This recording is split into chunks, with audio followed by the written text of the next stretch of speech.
Welcome back, everyone. Today we're going to explore Lesson 9.3, which is all about day design for sleep. And the main idea is right there in the title. Your day builds your night. So go ahead and open your workbook to Lesson 9.3 and we'll get started. So this whole lesson really hinges on one big idea.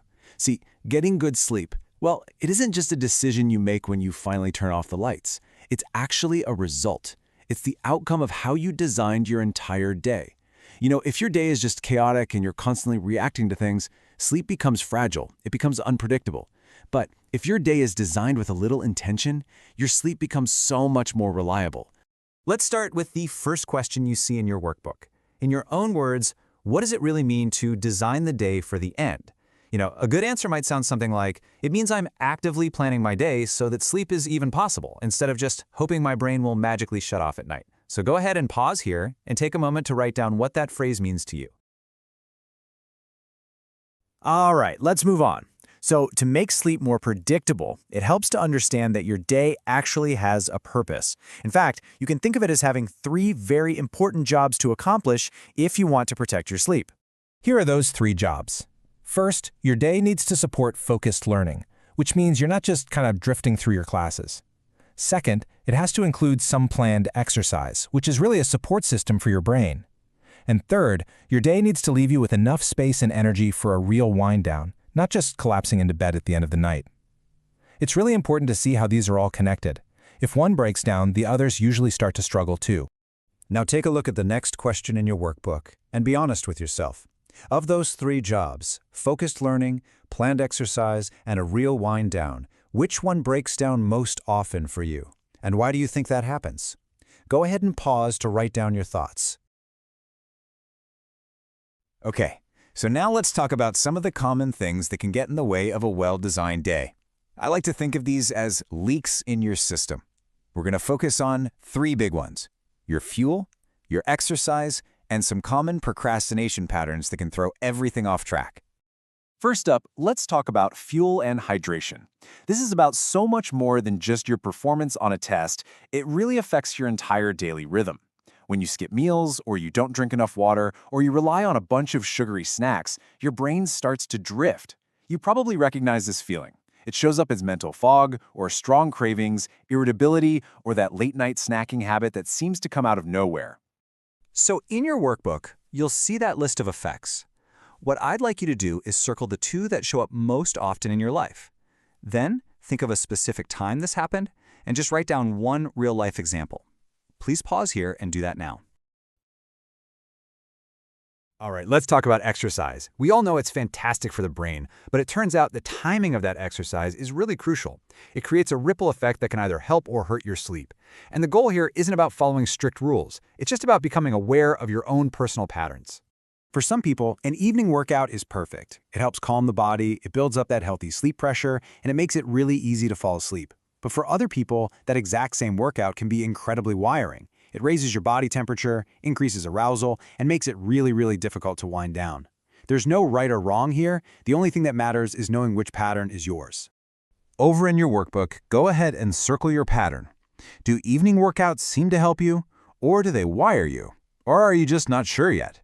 And if you're not sure, that's perfectly okay.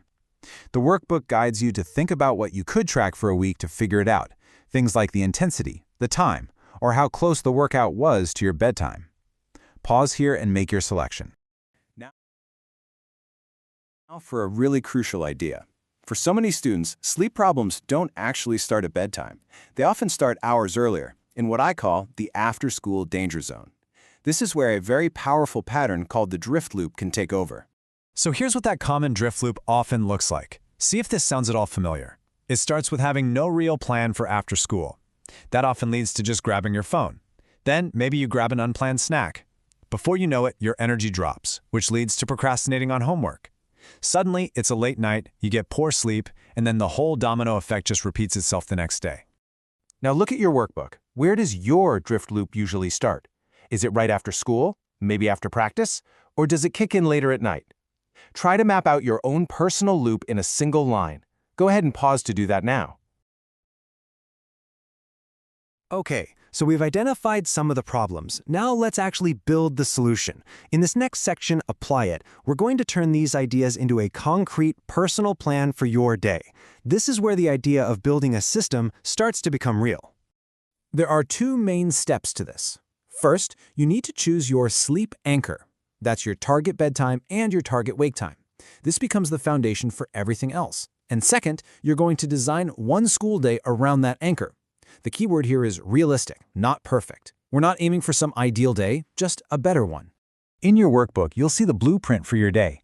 Please take your time with this. You're going to fill in each part: a morning start that supports your energy, a plan to prevent those crashes during school, an anti-drift plan for just the first 10 minutes after school, your planned exercise, a refuel and reset step, and finally, a simple 3-step wind-down. Go ahead and pause here to build out your complete day plan. Now that you have a draft of your day plan, let's move to the final section. This is our systems check, where we take a minute to reflect on how to make this plan actually work for you, consistently. I want you to really remember this quote: "A system works when you're tired." That's the entire point. We don't really need plans for the days we feel great and we're super motivated. We build them for the days when we're tired and our willpower is just gone. That's when a good system gives you the structure you need to guide you through. Now for that quick systems check. Look at the categories in your workbook and just be honest with yourself. Where is your day right now? Is it mostly reactive, where you're just responding to things? Is it mixed, mostly designed, or is it already designed and repeatable? Just mark the category that best fits where you are today. Okay. Now look back at the day plan you just created. I want you to identify just one small change. What is one specific, manageable thing that you believe would protect your sleep the most? It doesn't have to be a huge change, just an impactful one. Write that down. For our final reflection, let's connect all of this back to your bigger goals. Why would designing your day for sleep make you a stronger, more effective learner this semester? Think about your focus, your energy, even your memory. Take a moment to write down your answer and finish up this page. So let's quickly recap the big ideas from this lesson. First, sleep success is built during the day, not just at night.